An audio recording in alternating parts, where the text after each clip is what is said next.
Bonjour les amis et bienvenue pour cette nouvelle vidéo. Aujourd'hui on va parler d'une histoire assez dramatique qui date de 1995, donc il y a très longtemps. Je suis tombée sur le documentaire Netflix de cette histoire qui s'appelle Killer Sally et j'ai trouvé ça très intéressant et j'ai voulu tout simplement vous la faire en vidéo, vous la retranscrire en vidéo. J'ai fait une petite story sur Instagram pour savoir ce que vous en pensez, si je devais la faire ou pas parce que le documentaire existait. Ça a été favorable pour ma petite vidéo d'aujourd'hui. Donc c'est parti, allons-y pour cette histoire absolument incroyable et pleine de rebondissements. Cette histoire parle donc d'une femme bodybuildeuse qui a tué son mari, bodybuilder également. Ça parle donc de leur relation, de la raison pour laquelle elle l'a tué et de son procès par la suite, donc de la peine qu'elle va recevoir. Avant de commencer, n'hésite surtout pas à t'abonner, c'est très très important pour moi. N'hésite pas à me dire un petit coucou en commentaire, lâcher un petit like, pourquoi pas, et on est parti. Sally McNeil est née le 30 septembre 1960 en Pennsylvanie. Petite, on la décrit comme quelqu'un qui n'a peur de rien, un peu un garçon manqué qui s'entend très très bien avec tous les jeunes de son quartier. Elle vivait à cette époque en Pennsylvanie dans un quartier avec des personnes blanches et des personnes noires. C'était quelque chose à l'époque d'encore très compliqué à vivre dans le sens où le racisme était quand même omniprésent et normalisé et accepté. Mais Sally était décrite déjà comme quelqu'un qui ne faisait pas attention à ce genre de choses, à la couleur de peau ou au physique de quelqu'un et qui était extrêmement ouverte, qui avait pas mal d'amis et qui s'entendait vraiment bien avec tout le monde. Petite, malheureusement, ses parents étaient alcooliques et Sally vivait déjà beaucoup de violence à ce moment-là. Son père battait sa mère et quand Sally avait 3 ans, sa mère s'est remariée avec donc son beau-père. Ils ont eu ensemble d'autres enfants que ceux du premier mariage de la maman. Son beau-père disait très clairement que les premiers enfants de sa femme n'étaient pas ses enfants à lui. Au quotidien, il le faisait clairement comprendre dans la manière d'éduquer ses enfants et les enfants de sa mère. Sally explique que déjà à ce moment-là, elle a vécu beaucoup de violence physique. Son beau-père la battait. Sally va raconter que c'est pour cette raison qu'elle va commencer à se mettre au sport, déjà pour s'endurcir, mais aussi pour aller chercher la reconnaissance de ses parents. Elle va donc se mettre à plein de sports différents, mais elle va être très forte en athlétisme et en natation surtout. Au lycée, elle va être super populaire et on va vraiment la décrire comme ayant un très très bon niveau dans ces deux disciplines-là. Elle était très bonne en plongeon et en athlétisme globalement. C'était vraiment à ce moment-là qu'elle avait le plus confiance en elle. Après ses études, Sally, elle a voulu faire des études supérieures pour devenir prof de sport. Elle a fait 3 ans qu'elle a validé et malheureusement, elle n'avait plus d'argent après ça pour continuer. C'est donc à ce moment-là qu'elle a rejoint l'armée. Elle va y rencontrer son premier mari, Tony, avec qui elle va avoir 2 enfants. Malheureusement, juste après son mariage, son premier mari, va commencer à être violent avec elle. Il était très jaloux et très possessif et c'était déjà quelque chose de normalisé dans la vie de Sally parce qu'elle avait toujours vécu de la violence, que ce soit sa mère avec son père, qu'elle l'ait vu. Donc c'est déjà un premier pas vers la normalisation de ce genre de violence. Puis elle l'a vécu elle-même avec son beau-père et là elle le revit avec son mari. En 1987, l'armée va l'envoyer en Californie, donc vraiment à l'autre bout du pays. Elle va raconter que c'est à ce moment-là précisément qu'elle va décider de quitter son mari, de mettre fin à cette relation et elle va divorcer, demander la garde de ses enfants et partir en Californie. C'est à l'armée que Sally va découvrir la musculation et le bodybuilding. Au début, c'était surtout pour s'endurcir, mais elle va vite se prendre au jeu et en 87, donc la même année, elle va faire sa première compétition. Alors c'était des compétitions de bodybuilding, mais au sein de l'armée, donc c'était vraiment des compétitions militaires. C'est également à ce moment-là qu'elle va rencontrer directement, donc quelques mois après son divorce, Ray McNeil, qui était aussi un sergent à ce moment-là et qui était aussi bodybuilder. Et ça va tout de suite matcher entre les deux. 2 ans plus tard, ils vont quitter l'armée. Alors ils vont pas quitter l'armée, mais ils vont quitter l'endroit, la vie à l'armée et se trouver un appartement à 2. Donc ils étaient toujours sergents, mais ils ne vivaient plus au camp militaire. Ça va vite matcher aussi au début avec les enfants de Sally. Ça va tellement bien matcher que finalement les 2 enfants de Sally qui ne voyaient plus leur papa vont finalement l'appeler papa. Ray et Sally vont donc commencer à s'entraîner ensemble. En 1990, ils gagnent tous les deux le championnat des forces armées, donc toujours un concours militaire. Et c'est la première fois qu'un couple va gagner du coup ce championnat, mais individuellement, donc elle chez les femmes et lui chez les hommes. Ça fonctionnait tellement bien pour eux deux qu'ils ont eu l'envie à un moment donné de devenir pro, donc être payé pour être bodybuilder, parce que jusqu'ici c'était des concours amateurs, donc c'était des concours qui n'étaient pas rémunérés. Ray va donc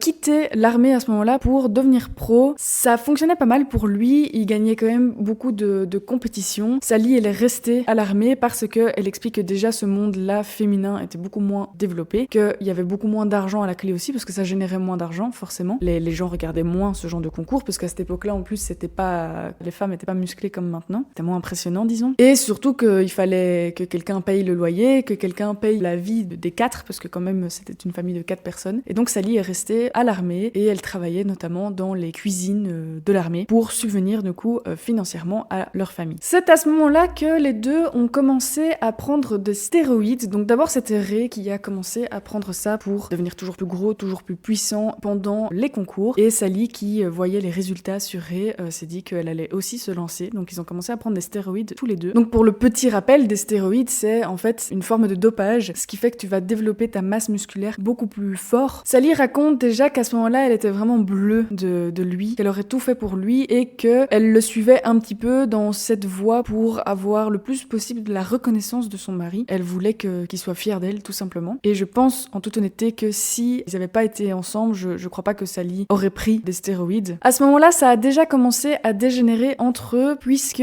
Ray voulait que Sally arrête le bodybuilding. Il voulait tout simplement qu'elle l'épaule, qu'elle soit là pour lui. Il disait également qu'il était meilleur que elle et que c'était lui un peu l'espoir du bodybuilding dans la famille, que c'était le meilleur de la famille et que voilà, qu'il voulait que Sally soit là pour l'épauler et financièrement aussi qu'elle subvienne à ses besoins. Donc déjà là, il y avait pas mal de choses qui n'allaient pas et de premières tensions. Pour gagner sa vie encore mieux, Sally a décidé à ce moment-là de faire des concours de force. C'était vraiment quelque chose d'amusant, quelque chose qui payait bien. C'est lors d'un de ces concours qu'elle a eu la proposition d'un certain Bill Wick pour faire des vidéos de lutte. Donc en fait, Bill, qu'est-ce qu'il faisait? Il réalisait un petit peu des vidéos de lutte entre une femme musclée, bodybuildeuse, et un homme lambda. Il organisait un scénario autour de ça, il filmait et il vendait ses vidéos. Sally a accepté parce que c'était très bien payé. Alors ces vidéos, c'est très très très bizarre ce genre de vidéos parce que en fait c'est comme une espèce de scénario de film X, mais la finalité était de la lutte. Mais donc c'était vraiment une situation où t'as un homme qui fait une bêtise et elle va le punir et elle va finir avec sa tête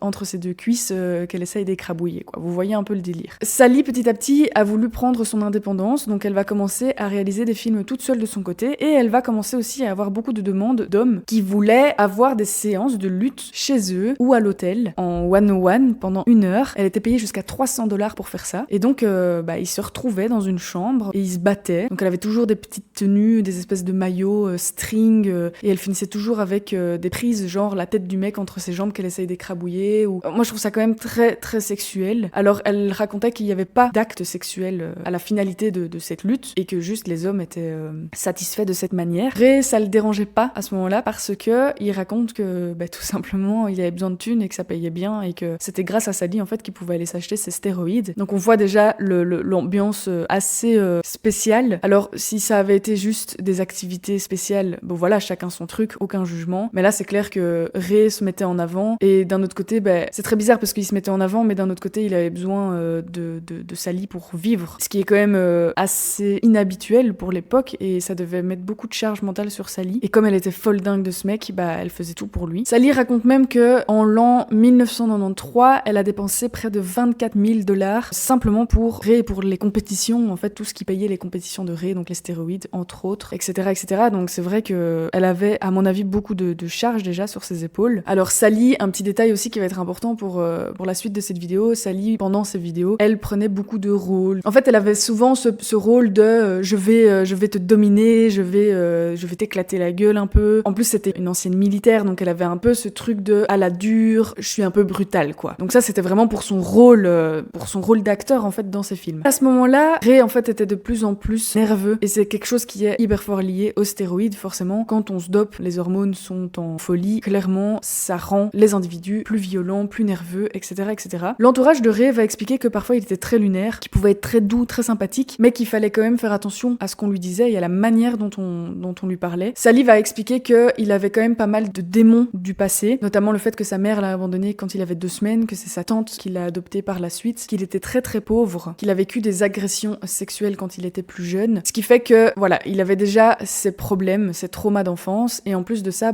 les compétitions, le fait que parfois il gagnait pas des compétitions, qu'il se dopait, ça générait beaucoup de frustration que Sally récupérait en fait, c'était Sally qui en prenait plein la gueule, genre Ray, dès qu'il avait une frustration ou un énervement, c'était pour Sally. Dans le documentaire Netflix, un ami de Ray va expliquer qu'il y a eu une fois où il était videur dans une boîte de nuit et qu'il s'est disputé avec un mec et que dans la dispute, il a enfoncé ses doigts dans ses yeux et qu'il était rempli de sang, que c'était super violent et que ce mec a fini aveugle. Donc c'est pour vous dire un peu à quel point ce mec pouvait vraiment péter des plombs et être complètement lunaire. On va apprendre aussi que Ray avait beaucoup de liaisons. Donc en plus d'être déjà très nerveux, très lunaire, en plus de ça, il avait des liaisons assez régulièrement en plus avec d'autres femmes. Donc il bougeait souvent pour les compétitions, il rencontrait beaucoup de gens, il sortait aussi. Il avait beaucoup de succès auprès des femmes. Sally tombait souvent sur des lettres un peu d'amour, parfois sexuelles, très explicites, où clairement il avait une liaison avec ces personnes quoi. Sally demandait à chaque fois qu'il la quitte, chose qu'il faisait, et puis il recommençait illico derrière. Donc ce mec était complètement ingrat envers Sally, elle faisait tout pour lui et lui c'était vraiment une mauvaise personne. Sally va raconter que petit à petit il va commencer à être violent physiquement avec elle aussi. Elle se faisait très souvent étrangler pour la moindre petite chose, elle recevait des coups. Elle raconte aussi que si monsieur voulait une relation sexuelle, il avait la relation sexuelle. Donc ça c'est clairement du viol, dans un couple c'est du viol, parce qu'on a l'impression que comme c'est le mari, c'est normal qu'on dise oui, mais non, si on n'a pas envie, on n'a pas envie, ça s'appelle du viol. Chose qu'elle explique donc dans le documentaire. Aujourd'hui je pense qu'elle en a vraiment bien conscience. Un jour Ray, pour une connerie, il va lui casser le nez, il va lui mettre un coup de poing dans le nez devant les enfants. Elle va aller porter plainte auprès de son sergent-chef qui va l'envoyer directement voir un médecin. Elle va porter plainte donc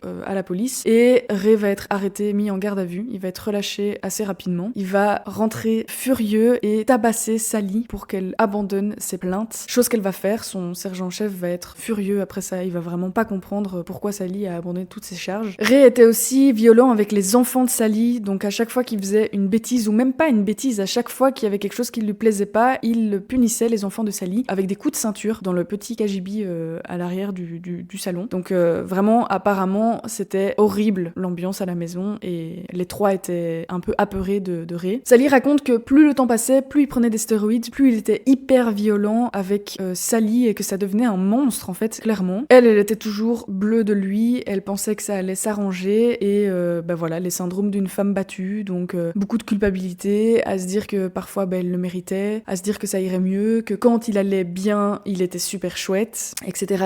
Donc ça c'est vraiment des réflexions classiques d'une femme battue. Un jour il va y avoir une tragédie, donc Sally va découvrir dans le journal que une de ses connaissances qui faisait aussi des compétitions avec elle s'est fait étrangler par son mari qui était aussi bodybuilder. Elle va avoir un déclic à ce moment-là, elle va se rendre compte qu'un jour c'est elle qui allait y passer, clairement, que Ray allait la tuer. Et donc elle va vouloir retourner en Pennsylvanie chez ses parents avec ses deux enfants et s'enfuir en fait de cette situation. Sauf que Sally ne va pas y arriver puisque la tragique nuit va arriver et va complètement changer la vie de Sally. Nous sommes donc le 14 février 1995. Ce soir-là, Sally attendait que Ray rentre. Il venait de faire 3 jours de compétition, donc elle raconte qu'il venait de prendre aussi 5 stéroïdes différents et qu'il était extrêmement nerveux. Sally ne savait pas ce qu'il faisait, il ne savait pas où il était et en fait elle se demandait si tout simplement elle n'était pas au bar, pas loin de chez eux, un bar où ils allaient souvent. Elle va donc s'apprêter, elle comptait demander aux voisins de garder ses enfants pour pouvoir aller chercher Ray. Au moment où elle se maquillait, Ray est rentré et à ce moment-là, une dispute a éclaté. Lors de cette dispute, Ray va commencer à la frapper et à l'étrangler. Les enfants de Sally étaient donc dans l'appartement et ils vont entendre ces étranglements. Sally a alors été chercher un fusil de chasse qu'elle avait dans sa chambre pour se défendre. Sally explique que à ce moment-là, c'était vraiment une question de vie ou de mort et qu'elle voyait vraiment à quel point Ray était devenu un monstre, à quel point il était énorme, à quel point il était fort et violent et rapide, qui venait de prendre beaucoup de stéroïdes et que vraiment elle n'était pas du tout rassurée et que c'était vraiment une question de vie ou de mort et que c'est pour ça qu'elle a sorti ce fusil en fait juste pour se défendre. Sally va tirer une première fois et très vite dans la peur elle va tirer une deuxième fois. Ses enfants vont sortir directement de leur chambre pour voir ce qui se passe, le voisin va arriver aussi, elle va donner le fusil au voisin comme pour dire que c'était juste pour se défendre et qu'elle n'était pas folle et qu'elle allait pas tirer encore une fois. Et c'est Sally qui va appeler la police ce 14 février soir pour expliquer qu'elle avait tiré sur son mari pour se défendre parce qu'il était violent. L'ambulance va arriver, va récupérer donc Ray qui était toujours vivant et la police va emmener les enfants et Sally au commissariat. Les enfants de Sally vont expliquer qu'à ce moment-là, ils voulaient juste pas du tout être loin de leur maman et le petit garçon va expliquer qu'il était à ce moment-là extrêmement soulagé de ce que sa mère avait fait. Donc c'est pour vous dire un peu à quel point ils étaient horrifiés de Ray. Au commissariat, Sally va être interrogée jusqu'à 9h du matin le lendemain. Donc toute la nuit, ils vont l'interroger et à 9h du matin, ils vont lui dire que Ray n'a pas survécu à ses blessures et qu'il est mort et que donc ça changeait toute la donne vis-à-vis de Sally, qu'elle n'avait pas juste blessé son mari mais qu'elle l'avait tué. Pour cette affaire, c'est donc le procureur Daniel Goldstein qui a mené l'enquête pour savoir si c'était de la défense ou si simplement Sally en fait avait tué délibérément son mari, ce qui est quand même deux choses complètement différentes. Donc en fait, dans la loi, il y a le meurtre prémédité, il y a le meurtre non prémédité, il y a l'accident et il y a la défense. Donc se défendre face à une situation de danger. Ce Daniel, il va vraiment être la personne qui va attaquer Sally tout au long de l'histoire et qui va être là aussi au tribunal pour essayer de lui donner la peine maximale. J'annonce la couleur, ce mec va vraiment tout faire pour nuire à Sally. Il va tout d'abord commencer à regarder les images de Sally au commissariat et va dire que selon lui, elle n'a absolument aucun remords, en tout cas pas de signe de remords, qu'elle n'est pas triste d'avoir tué son mari, qu'elle ne montre pas non plus de signe de faiblesse, de femme battue, qu'à un moment donné, elle va prendre une espèce d'écharpe plaide, qu'elle va l'entourer autour de ses jambes, qu'elle va se coucher dans l'endroit interrogatoire, donc il y avait des moments où les enquêteurs n'étaient plus là, et qu'elle va faire une sieste. Il était 7h du matin à ce moment-là, et que pour lui, ce n'est pas du tout un comportement d'une femme qui vient de tuer son mari. Alors, je voudrais déjà faire le premier commentaire où je donne mon avis parce que j'étais obligée de réagir face à ça. Alors déjà, à 7h du matin, elle ne savait pas qu'elle avait tué son mari. Elle pensait qu'elle l'avait blessé, ce qui est grave, mais ce qui est complètement différent. Elle venait de passer une nuit complète à se faire interroger. Elle devait être épuisée, surtout qu'elle a quand même eu un épisode de violence et de dispute chez elle à la maison extrême, ce qui est épuisant. Rien que cet épisode de violence et de dispute aurait épuisé n'importe qui à minuit la veille. Rajouter un peu à ça 7 heures, je sais pas si on se rend compte, d'interrogatoire, sans dormir, dans une pièce avec une lumière blanche, avec une tonne d'émotions qui vous traversent. Bien évidemment qu'elle voulait juste s'assoupir, sachant, je répète, qu'elle ne savait pas qu'elle avait tué son mari à ce moment-là. Donc déjà, première chose, je trouve que sa remarque n'est pas du tout fondée et complètement injuste. Lorsqu'elle va arriver donc pour les premières fois devant le juge, son avocat va lui conseiller d'arrêter complètement la muscu, d'enlever les épaulettes de sa veste pour qu'elle ait une image beaucoup plus douce et pas une image de femme dominante et violente, bodybuildée. Il fallait vraiment qu'elle se fasse passer pour la victime battue et qu'elle casse un peu cette image qu'elle avait depuis des années. À ce moment-là, le juge va fixer 100 000 € de caution et figurez-vous que c'est un de ses clients qu'elle avait quand elle faisait de la lutte qui va lui payer, donc un client qui avait beaucoup d'argent et qui va la soutenir, et c'est grâce à ça qu'elle va pouvoir être en libération jusqu'au jugement, donc un an plus tard, le 14 février 1996. Le procureur, donc Daniel, va interroger beaucoup de l'entourage de Ray, donc les amis de Ray, et ils vont tous parler du fait que Sally était extrêmement agressive et violente. Il va aussi aller voir dans le dossier militaire de Sally et effectivement elle avait des remarques style irrespectueuse, agression sur un agent de police, violente, dans le conflit, etc. Donc ça c'était clairement pas en son avantage. J'ai pas l'impression qu'il ait enquêté sur beaucoup de l'entourage de Sally parce que peut-être qu'elle en avait moins aussi. Dans les images, en tout cas dans le documentaire, on voit beaucoup de personnes du côté de Ray. Son fils va raconter une anecdote où, en gros, quand il était petit, il a frappé un élève de sa classe. Le père de cet élève va frapper le petit et Sally va aller voir cette fameuse personne, donc le père, pour lui casser la gueule, littéralement. Donc c'est vrai que apparemment, elle pouvait être aussi agressive. Alors, rien n'excuse la violence, l'agressivité. Juste, je pense que Sally a tellement normalisé ça dans sa vie. Elle a tellement vécu dans la violence depuis sa naissance, elle est dans la violence. Parce qu'il y avait aussi une anecdote où, en gros, une amie d'enfance de Sally a raconté que quand la maman de Sally était enceinte d'elle, son père biologique a mis un coup de pied dans le ventre de sa mère. Donc même avant de naître, elle était dans cette violence. Et donc je pense que dans ce genre de situation, elle a tellement banalisé ça qu'elle se rend pas compte que ça ne se fait pas du tout d'aller voir quelqu'un pour lui éclater la gueule. Ce n'est pas une façon de communiquer entre deux humains. Ce n'est pas comme ça que les hommes sont civilisés. Ça ne fonctionne pas comme ça. J'ai l'impression que Sally a été complètement déconnectée de tout ça et que pour elle, la violence était ultra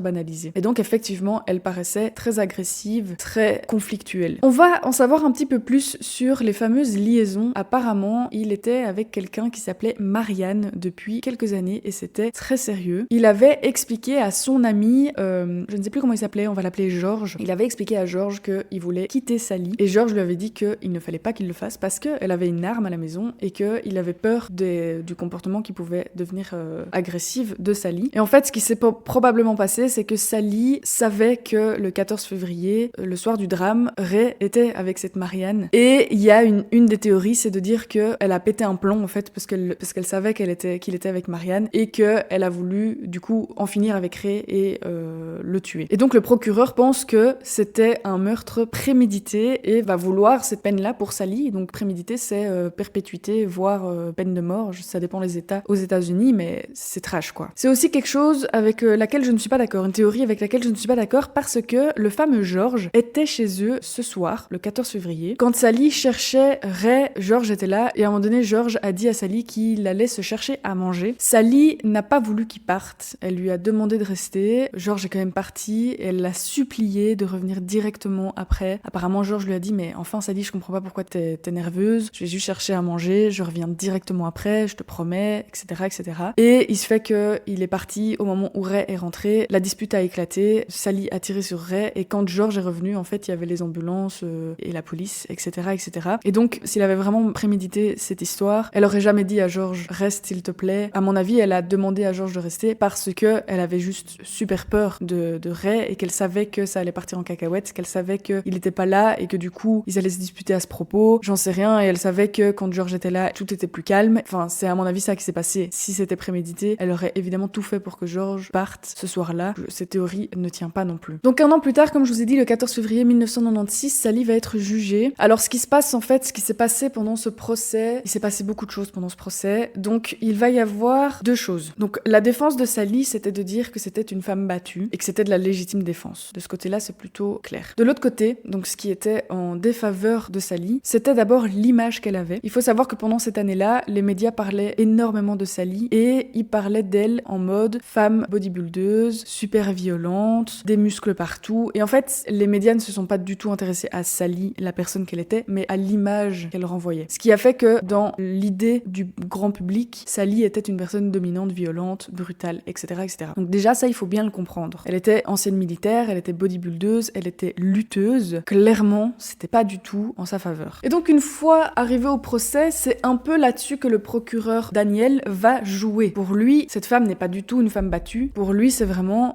une femme violente qui a tué son mari, qui a prémédité ça, parce que elle était jalouse de la relation qu'il avait avec Marianne et que c'était prévu qu'elle allait tuer son mari pour ça, qu'elle avait juste pas accepté en fait que le 14 février, elle soit seule parce qu'il était avec elle. Donc c'est un peu là-dessus qu'il va jouer. L'une des grosses preuves en défaveur de Sally, c'est donc lors de son deuxième tir. Donc en fait, pour essayer de vous expliquer le plus facilement possible, Ray était dans la cuisine, Sally était dans le salon et elle a tiré une première fois sur Ray qui était en train de se faire cuire du poulet. Il s'est retourné, il a été vers elle et elle a tiré une première fois. Sally explique qu'elle avait une munition dans la main et qu'elle a tout de suite changé sa munition. Donc c'est un fusil de chasse, il faut pas oublier. Donc elle a enlevé l'ancienne munition, elle a remis la deuxième et elle a tiré une deuxième fois dans le visage de Ray. Donc la première fois c'était dans le ventre, la deuxième fois dans le visage. Ça c'est la version de Sally, donc vraiment pour se défendre face au danger qui approchait d'elle et qu'elle avait trop peur en fait, que rien que le fait qu'elle ait le fusil dans les mains, elle savait que ça allait le mettre dans une colère noire et qu'elle avait plus que ça pour se défendre. Seulement, dans le salon, il y a une lampe avec un abat-jour et que à l'endroit où Ray a été pris par l'ambulance, donc il était couché dans le salon, à côté de cette lampe, ils ont découvert que les éclaboussures étaient vers le haut et donc dans la lampe et pas sur l'abat-jour, ce qui fait que ça veut dire clairement quand Sally a tiré sur Ray, il était à terre et que les éclaboussures ont été vers le haut. Si elle avait tiré sur Ray quand il était debout, elle était plus petite, donc elle aurait tiré vers le haut, les éclaboussures auraient été vers le bas, donc vers l'extérieur de cet abat-jour. Deuxième chose aussi, c'est que la douille de la première balle a été retrouvée dans la chambre de Sally et pas dans le salon. Ce qui veut dire qu'en pratique, elle a tiré une première fois dans le ventre de Ray, il est tombé, elle a été dans la chambre chercher une deuxième balle, elle a rechargé son fusil, elle est revenue et elle a tiré dans la tête de Ray pour probablement en finir avec Ray. Donc ça c'est le plus gros point du procès, c'est la plus grosse chose qui a été mise en avant en fait par le procureur Daniel pour aller chercher la peine maximale pour Sally. Donc effectivement, c'était pas dingue pour elle. L'argument favorable, c'était surtout de dire qu'elle avait le syndrome d'une femme battue et que ça faisait des années qu'elle vivait dans cette violence et que une femme battue, donc ça c'est quelque chose de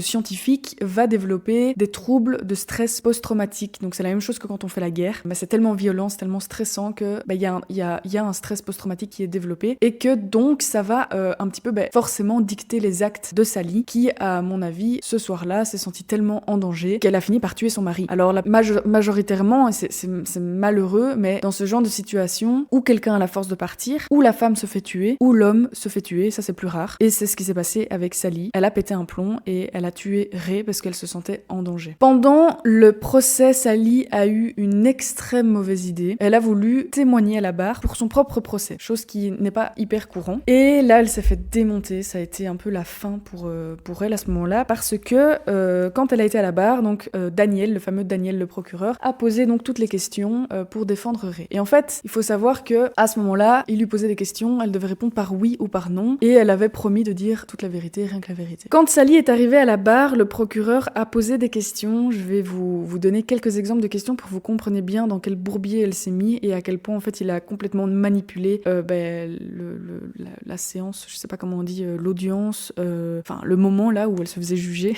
Il lui a posé la question: avez-vous acheté une arme, oui ou non? Elle a dit oui. Avez-vous chargé votre arme, oui ou non? Avez-vous pointé votre cible, oui ou non? Avez-vous tiré sur votre mari, oui ou non? Savez-vous comment utiliser une arme de chasse, oui ou non? Et donc vous voyez, c'est des questions fermées. Elle devait répondre par oui ou par non, qui l'emmenaient petit à petit vers ce genre d'affirmation qui manipulait hyper fort, du coup, le déroulement de ce jugement. Ils avaient une arme de chasse pendant l'audience, une fausse ou une pas chargée, qui l'a finalement mis dans les mains de Sally. Il lui a demandé de mimer la scène, chose qu'elle a faite, et donc tout le monde était complètement choqué. Et en fait, il a retourné complètement le procès. Il a été fort et Sally n'aurait jamais dû aller témoigner à la barre. D'ailleurs, elle le dit aujourd'hui qu'elle regrette vraiment très fort. Il y a eu beaucoup de témoignages d'autres personnes, donc l'entourage de Ray, qui tout le monde était là pour dire que Sally était violente, enfin qu'elle était agressive en tout cas. Il y a eu sa fille qui avait l'âge de témoigner, qui parlait de la violence au quotidien. Il y a eu quelques amis de Sally, mais vraiment globalement c'était beaucoup plus du côté de Ray. À un moment donné, le procureur va poser la question: est-ce que vous êtes connue sous le nom de Sally la tueuse? Et en fait, Sally la tueuse, c'était un des personnages qu'elle filmait dans ses vidéos de lutte, où en gros elle était en tenue militaire, couleur militaire en tout cas, avec un fusil à la main, et qu'elle se faisait appeler Sally la tueuse. Et en fait, pendant ce procès, quand il va lui poser la question, elle va lui dire: non, je suis pas connue sous le nom de Sally la tueuse. C'était logique pour elle, c'est un personnage, Sally la tueuse. C'est pas du tout Sally,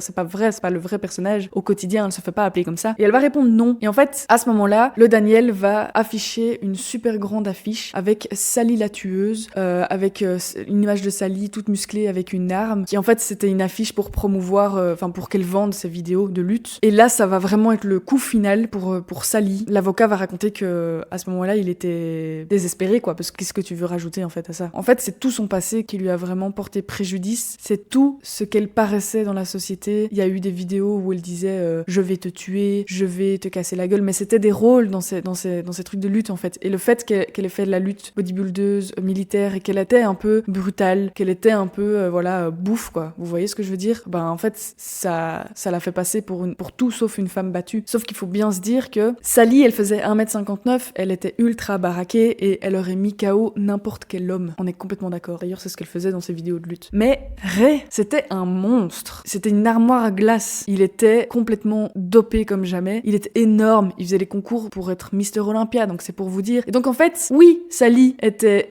plus forte que la plupart des femmes. Oui, Sally aurait pu se défendre sur plein de points. Mais non, Sally ne savait pas se défendre face à Ray. Quand elle se faisait étrangler, qu'elle était au sol, elle ne savait pas se défendre. Et même si elle avait pu se défendre, en fait, ça reste de la violence conjugale. Il y a des femmes qui se défendent dans ce genre de moment, qui portent aussi des coups pour se défendre, qui repoussent leur conjoint, mais qui restent quand même plus faibles, qui en prennent quand même plein la gueule. Et en fait, on dit aussi, oui, mais vous aussi vous êtes violente, oui, les femmes, toi aussi t'as rétorqué, toi aussi tu es violente dans le couple. Mais en fait, non, c'est de la défense, et c'est absolument ce que Sally a été. Je pense que ça a été complètement oublié que Ray était aussi lunaire, qu'il était aussi agressif, qu'il était aussi violent, qu'il aurait pu écraser, mais n'importe qui, en fait. Finalement, le résultat est tombé. Sally ne va pas être jugée pour un crime prémédité, donc ça c'était une bonne nouvelle, mais elle va être condamnée pour le meurtre de son mari, ce qui est quand même pas ouf, parce que c'est minimum 19 ans de prison. Elle aurait clairement dû, selon moi, être jugée pour légitime défense. Sally est donc sortie après 25 ans de prison en 2020. Aujourd'hui, elle en a 64 et Sally s'est remariée. Ça a pas toujours été facile avec ses enfants. Quand ils ont commencé à devenir adultes, ils en ont parfois voulu, ils ont arrêté d'aller voir leur mère. Là, aujourd'hui, ça a l'air d'aller mieux. Elle a l'air d'être heureuse, de profiter à fond de sa liberté. Donc c'est super. J'espère pour elle qu'elle va en profiter un max, quoi, encore pour les 25 prochaines années. Alors, mon avis de cette histoire, forcément, ça m'a complètement bouleversée. C'est drôle parce que dans ma vie, j'ai été victime parfois de choses qui étaient vraiment, vraiment pas ouf. Et les gens ne m'ont pas forcément cru parce que quand j'étais plus jeune, quand j'étais à l'école, j'étais quelqu'un de très insolente. Je détestais rentrer dans les moules. J'avais toujours quelque chose à dire. Quand j'avais 14-15 ans, j'étais vraiment la pire à l'école. J'étais tout le temps en confrontation avec les profs, etc. En fait, c'est quelque chose qui était en ma défaveur,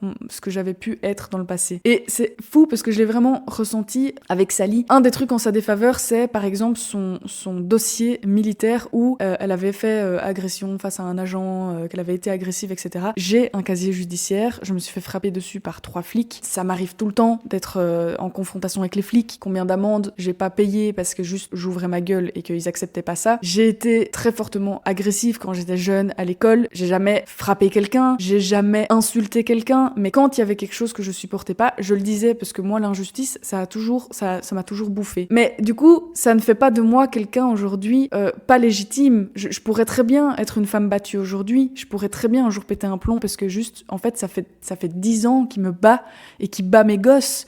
Donc ça ne veut rien dire. Et c'est pour ça que ça m'a hyper fort touchée. Les victimes de violences conjugales ne sont pas irréprochables dans un couple. Une femme peut être agressive envers son mari, mais quand même être une femme battue et avoir ce syndrome de femme battue et avoir ce stress post-traumatique. Donc ça ne veut rien dire. Pour moi aussi, l'image que les médias ont renvoyée, c'est vraiment horrible. Je pense qu'en 2024, ce serait pas la même chose. Aujourd'hui, enfin moi en tout cas, j'essaye vraiment d'aller vers ce truc de m'intéresser à la personnalité et arrêter de toujours avoir des jugements par rapport au physique des gens. Et là, le truc, c'est que en 95, les mentalités n'étaient pas les mêmes, et donc tout le monde s'est focalisé sur le fait qu'elle était bodybuildeuse. Et c'est ultra dérangeant parce que du coup, personne s'est vraiment intéressé à tout son passé et à ce qu'elle vivait vraiment à la maison avec Ray. Et en fait, son physique lui a fait prendre. Je suis persuadée que si c'était une petite femme toute frivole, je suis persuadée qu'elle aurait jamais eu 25 ans de prison. Je suis persuadée de ça. Du coup, ça me choque d'autant plus qu'elle ait eu 25 putains d'années de prison juste pour s'être défendue envers un mec qui l'étranglait tout le temps, qui la trompait, qui lui bouffait toutes ses thunes, qui la respectait pas au quotidien, enfin, qui battait ses gosses. Enfin, moi, ça me semble abusé, quoi. Un truc aussi qui m'a vraiment saoulée dans cette histoire, c'est qu'elle a été voir son sergent-chef pour lui dire qu'elle s'était fait casser le nez, elle a porté plainte contre elle, c'était pas un secret qu'elle se faisait étrangler régulièrement, ses enfants l'ont dit, et quand même, ça n'a pas joué en sa faveur, alors que, enfin, le procureur était là en mode, t'es pas une femme battue, mais mec, en fait, t'as des preuves, elle a déjà porté plainte, elle a déjà eu des bleus, des trucs, des machins, donc juste en fait, tout était là pour dire que c'était la légitime défense. Et un truc aussi que je voulais dire, c'est que même si elle avait tué une première fois, qu'elle avait été dans sa chambre, qu'elle était revenue, qu'elle avait tiré dans la tête de Ray qui était déjà à terre, même si c'était vrai, mais en fait juste, elle voulait peut-être en finir. Elle avait peut-être pas de remords, elle voulait peut-être tuer ce mec parce que juste, elle en pouvait plus et qu'elle en pouvait plus de la violence qu'il avait sur ses gosses. Et donc ce n'est pas du tout selon moi un point qui prouve qu'elle avait prémédité ça, qu'elle voulait le tuer, etc.